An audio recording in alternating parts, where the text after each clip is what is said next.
Om Shanti. Good morning प्यारे मीठे भाइयों बहनों सबको। आज 21 जून योग दिवस की बहुत बहुत बधाई हो। बधाई से काम नहीं चलेगा, योग को अपनी दिनचर्या बनानी होगी। और योग में शारीरिक योग जो करते हैं वही बुद्धि में आती है। योग सबसे पहले योग हमको मन का योग करना है, मन को स्वस्थ बनाना है।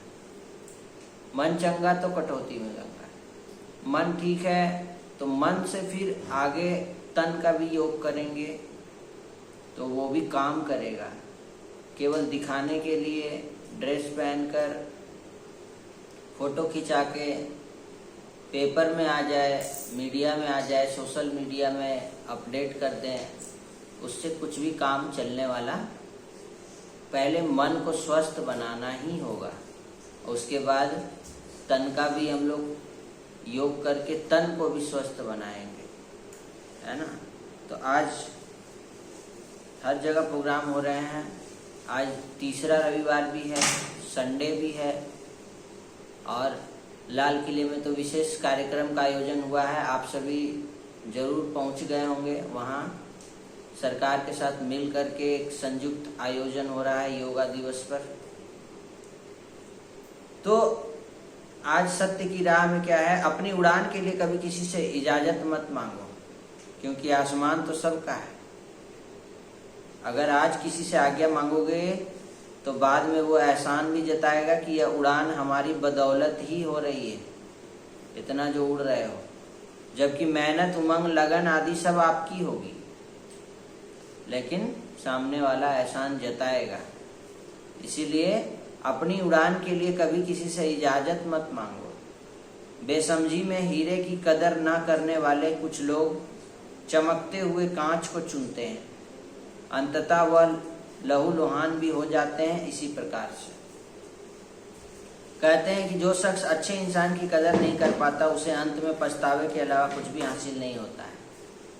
लेकिन ध्यान रहे, जो व्यक्ति अपने हाथों के गहरे जख्म से आइंदा के लिए शिक्षा ले लेता है उसका जीवन भी सुधर सकता है।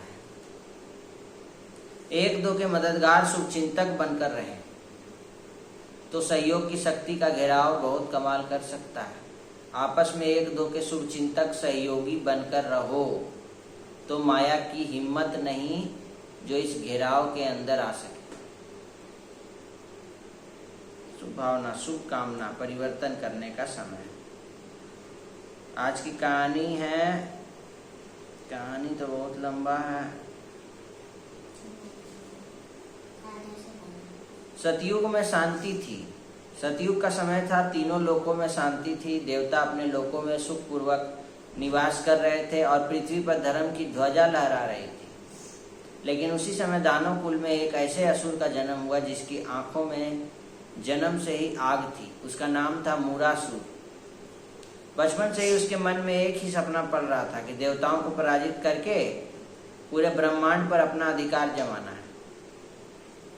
जैसे जैसे वह बड़ा होता गया उसकी शक्ति और घमंड दोनों बढ़ते गए। उसकी आंखों में हमेशा एक अजीब सी क्रूर चमक दिखाई देती थी। वह अक्सर आकाश की ओर देखकर कहता कि एक दिन मैं देवताओं को उनके सिंहासन से घसीट कर नीचे फेंक दूं। मतलब ईर्ष्या करता था कि देवता, ये इतना बड़ा सिंहासन पर, सोने का सिंहासन है, इस पर देवताएं बैठेंगे? नहीं, इनको नीचे उतार के हम बैठेंगे, मेरा चेयर है। युवा अवस्था में पहुंचते ही मूरासुर ने अमरता पाने का निश्चय कर लिया। वह बड़ा हो गया, हिमालय की गुफाओं में चला गया और कठोर तपस्या शुरू कर दी। उसने वर्षों तक ना अन्न ग्रहण किया, ना जल पिया। उसका शरीर सूख कर कांटा हो गया, लेकिन उसका संकल्प नहीं टूटा। उसकी तपस्या इतनी भयानक थी कि तीनों लोग कांप उठे। अंततः उसकी तपस्या से प्रसन्न होकर स्वयं भगवान ब्रह्मा प्रकट हुए और उनकी दिव्य आभा से पूरा आकाश चमक उठा। ब्रह्मा जी ने कहा, मूरासुर आंखें खोलो, मैं तुम्हारी तपस्या से प्रसन्न हूँ, वर मांगो। मूरासुर की आंखों में लालच चमक उठा। उसने तुरंत कहा, प्रभु मुझे ऐसा वरदान दीजिए कि कोई भी देवता, दानव या मनुष्य कोई मुझे मार न सके। संसार का कोई भी अस्त्र शस्त्र मुझे कुछ न बिगाड़ सके। ब्रह्मा जी ने कुछ पल मौन रहे। उन्हें उस दैत्य के भीतर छिपा अहंकार दिखाई दे रहा था। लेकिन तपस्या के नियम से बंधे होने के कारण उन्होंने उसे वरदान दे दिया। वरदान मिलते ही मूरासुर के चेहरे पर भयानक हंसी गूंज उठी। उसने असुर लोग कैसे हंसता है वैसे हंसने लगा। उसे लगने लगा कि अब इसे पूरे ब्रह्मांड में इसका कोई सामना तो कर नहीं सकता है, कोई उसको मार नहीं सकता। उसको अहंकार आ गया। वरदान मिलते ही उसका अत्याचार शुरू हो गया। उसने सबसे पहले स्वर्ग लोक में हमला कर दिया। उसकी सेना आसमान को ढकती हुई आगे बढ़ी। देवताओं और दानवों के बीच भयंकर युद्ध छिड़ गया। इंद्र ने अपने वज्र से वार किया, अग्निदेव ने अग्नि वर्षा की, वरुण देव ने जल प्रलय उत्पन्न किया, लेकिन मूरासुर पर कोई किसी का भी असर नहीं हुआ। वह हर वार के बाद और जोर से हंसता। उसकी गदा के एक प्रहार से देवताओं के रथ टूटने लगे। कुछ ही समय में देवराज इंद्र सहित सभी देवता पराजित हो गए और स्वर्ग लोक पर मूरासुर का अधिकार हो गया। हार कर सभी देवता भगवान शिव के पास कैलाश पहुंचे। देवताओं की दशा देखकर माता पार्वती भी चिंतित हो उठी। इंद्र ने कांपती आवाज में कहा, महादेव, वह दैत्य अजेय हो चुका है, हमारे सारे अस्त्र पर बेअसर है। महादेव ने आंखें बंद कर कुछ क्षण ध्यान लगाया, फिर गंभीर स्वर में बोले कि अब इस संकट का समाधान केवल श्री हरि विष्णु के पास ही है। वही सृष्टि के पालनहार है, उनकी शरण में जाओ। सभी देवता तुरंत क्षीर सागर पहुंचे, जहां भगवान विष्णु शेषनाग पर विराजमान थे। देवताओं ने रोते हुए अपनी व्यथा सुनाई। भगवान विष्णु ने शांत स्वर में कहा, चिंता मत करो देवताओं, अधर्म चाहे कितना भी शक्तिशाली क्यों ना हो, उसका अंत निश्चित है। इतना कहकर उन्होंने अपना सुदर्शन चक्र उठाया और गरुड़ पर सवार होकर युद्ध भूमि की ओर निकल पड़े। स्वर्ग लोक में भगवान विष्णु और मूरासुर के बीच भयंकर युद्ध शुरू हुआ। प्रभु के धनुष से निकले अग्नि बाणों ने आसमान को चीर दिया। सुदर्शन चक्र बिजली की गति से घूमता हुआ मूरासुर की ओर बढ़ा, लेकिन ब्रह्मा जी के वरदान के कारण वह राक्षस हर बार बच गया। भगवान विष्णु ने अपनी गदा कौमोदकी से प्रहार किया। पूरा ब्रह्मांड कांप उठा, लेकिन मूरासुर फिर भी हंसता रहा।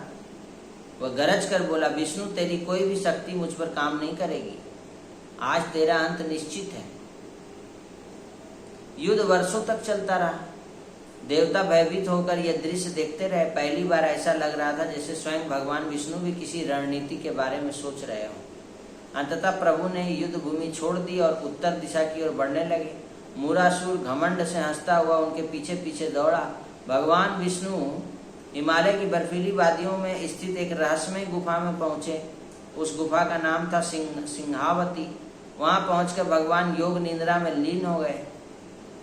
मूरासुर भी कुछ देर वहां पहुंच गया। उसने देखा भगवान विष्णु निहत्थे और शांत मुद्रा में सो रहे हैं।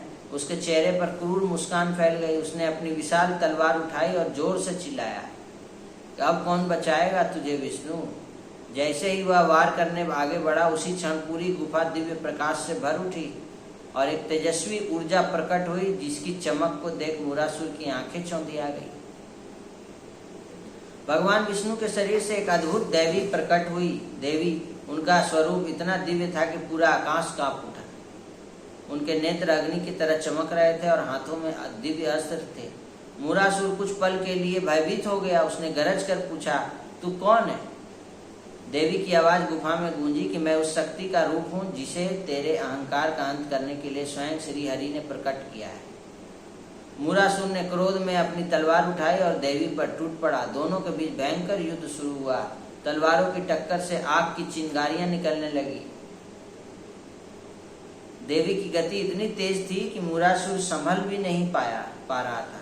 आखिर एक क्षण ऐसा आया जब देवी ने अपनी दिव्य तलवार घुमाई और पलक झपकते ही मूरासुर का सिर धड़ से अलग कर दिया। उसका विशाल सिर धरती पर गिर पड़ा और पूरी गुफा उसकी गर्जना से कांप उठी। उसी समय भगवान विष्णु की योग निद्रा टूटी। उन्होंने सामने मूरासुर का अंत देखा और उस तेजस्वी देवी की ओर मुस्कुरा कर देखा। प्रभु बोले, देवी, तुमने आज धर्म की रक्षा की है, तुम सदैव पूजनीय रहोगी। फिर भगवान विष्णु ने उन्हें वरदान देते हुए कहा, आज से तुम्हारा नाम एकादशी होगा। जो भी भक्त श्रद्धा और भक्ति से एकादशी का व्रत करेगा, उसे मेरे धाम की प्राप्ति होगी। देवताओं ने आकाश से पुष्प वर्षा शुरू कर दी। चारों ओर जय श्री हरि, जय एकादशी माता की ध्वनि गूंज उठी। उस दिन सभी को समझ में आ गया कि जब अधर्म का अपने घमंड में अंधा हो जाता है तब भगवान ऐसी लीला रचते हैं जिसकी कल्पना स्वयं देवता भी नहीं कर सकते। मूरासुर को अपने वरदान पर घमंड था, लेकिन वह यह भूल गया था कि भगवान के लिए कोई भी चीज असंभव नहीं है। और यही कारण है कि आज भी एकादशी को भगवान विष्णु का सबसे प्रिय तिथि माना जाता है। अभी एकादशी का ही समय है ना, इस पर ये कहानी भक्ति मार्ग में बहुत प्रचलित है। एकादशी क्यों मनाया जाता है? तो कोई भी त्योहार जब हम लोग मनाते हैं, कोई भी त्योहार हम लोग बहुत श्रद्धा से करते हैं, पूजा करते हैं, कुछ भी करते हैं, इसका मतलब है कि विकारों का अंत और असुरों का अंत और गुणों की रक्षा, धर्म की रक्षा, गुणवान बनना है, विकारों पर विजय प्राप्त करना है। देखो यहाँ भी असुर का अंत हुआ और दैवी गुणों का जीत हुआ, तो हमको दैवी गुण धारण करना है, ठीक है। और आज के मुरली में बाबा ने हम बच्चों को कहा है कि स्व परिवर्तन की गति को तीव्र करो। प्यार के सब्जेक्ट में तो सब पास है, लेकिन अभी समय प्रमाण स्व परिवर्तन की बहुत आवश्यकता है। उसमें भी विशेष स्वभाव संस्कार को परिवर्तन करने के लिए जितना फास्ट पुरुषार्थ चाहिए उसमें थोड़ी कमी है। तो अपने अंदर परिवर्तन लाना है, तो थोड़ा भी कमी दिख रहा है। जब यह स्वभाव संस्कार परिवर्तन हो जाएगा ना, तो आप एक एक के चेहरे और चलन में बाप प्रत्यक्ष हो जाएगा। लेकिन इसके लिए हर एक ब्राह्मण को अपने चार्ट में क्या लिखना, शुभ भावना शुभकामना का विशेष अटेंशन रखना होगा। सबके प्रति शुभ भावना रखना होगा कि हम आत्मा है, सब आत्मा है और सब शिव बाबा के बच्चे हैं, सब अच्छे हैं। सबके प्रति शुभ भावना, कोई दुर्भावना नहीं। जो संकल्प अयथार्थ है उसको इतना तीव्र गति से परिवर्तन करना है, जो जैसे कोई कागज पर बिंदी लगने में थोड़ा सा टाइम लगता है ना, सिर्फ इतना समय लगे। सभी का लक्ष्य है बाप समान बनने का, तो अभी लक्ष्य और लक्षण एक समान बनाओ। जो भी संकल्प बोल और कर्म करो, पहले ब्रह्मा बाप से मिलाओ, अर्थात कॉपी करो ब्रह्मा बाबा को कि उन्होंने क्या किया, वही कर्म करो। जैसे ब्रह्मा बाप ने अपना शरीर भी सेवा अर्थ बाप को दे दिया, आप बच्चों का शरीर भी अब आपका थोड़ी है, किसका है? 206 हड्डी है, एक एक हड्डी किसका है? ये शरीर किसका है? ये घर किसका है? ये सब कुछ किसका है? किसका है? तो ये शरीर भी किसका है? बाबा का है। तो जैसे ब्रह्मा बाप ने अपना शरीर भी सेवा अर्थ बाप को दे दिया, आप बच्चों का शरीर भी अब आपका नहीं है, बल्कि सेवा अर्थ है। इस तन के द्वारा भी क्या हो? सेवा हो। इसीलिए देहभान या देह अभिमान तो आ नहीं सकता है। अब साधारण पुरुषार्थ को तीव्र पुरुषार्थ में परिवर्तन करो, जरा भी अलबेलापन ना हो। अलबेलापन की निशानी है उसके जीवन में छोटी छोटी बातों में भी थकावट दिखाई देगी, शकल में वो खुशी की झलक दिखाई नहीं देगी। इसका मतलब अलबेलापन है। निशानी बता दिए। अलबेलापन को दूर करो और साधारण पुरुषार्थ को तीव्र पुरुषार्थ में परिवर्तन करो। समर्पण, संपूर्ण समर्पण की विधि द्वारा अपनेपन का अधिकार समाप्त करने वाले समान साथी भव। अपने समय, श्वास और संकल्प को सफल करना ही सफलता का आधार है। समय को, श्वास को, संकल्प को क्या करो? सफल करना है। विशेष सूचना, आज मास के तीसरे रविवार का योग अभ्यास 6:30 से 7:30। आज थर्ड संडे है, आज योग दिवस भी है। तो आज दिन भर आज योग का ही दिन है। आज सुबह से रात तक एकदम योग अभ्यास चलता रहे। आज मास का तीसरा रविवार है। सभी भाई बहनें संगठित रूप में एकत्रित होकर शाम को 6:30 से 7:30 तक अपने फरिश्ते स्वरूप द्वारा भटकती हुई दुखी अशांत आत्माओं को सुख शांति की पवित्र किरणें देकर उन्हें सहारे दाता परमात्मा बाप की स्मृति दिलाने की सेवा करें। लक्ष्य दे दिया बाबा ने। शाम को सब अपने अपने सेंटर जाइए 6:30 से 7:30 और योग अभ्यास करें। ठीक है। ओम शांति। तो ये अभ्यास अभी कर लें। सभी अपने को फरिश्ता स्वरूप इमर्ज करें। ग्लोब के ऊपर बैठ जाइए, बाप दादा के साथ कंबाइंड। बाबा से किरणें फरिश्ते में आने लगी और सभी दुखी और अशांत आत्माओं को सुख शांति की पवित्र किरणें जाने लगी। बाबा से सुख शांति की पवित्र किरणें हमारे में आने लगी और हमसे बाबा से पूरे ग्लोब में फैलने लगी, जिससे जो सभी दुखी और अशांत आत्मा है वो सुखी और शांत होने लगी। उनको परमात्मा बाप की स्मृति आने लगी और उस स्मृति से सबको सहारा मिलने लगा सुख शांति का। ओम शांति। अब सेंटर जाना है, संडे है। फिर से मिलते हैं कल। तब तक के लिए धन्यवाद। सबका भला हो, सब शांत रहें, सुखी रहें, निरोगी रहें, नशा मुक्त रहें, सबका कल्याण हो बाबा। ओम शांति।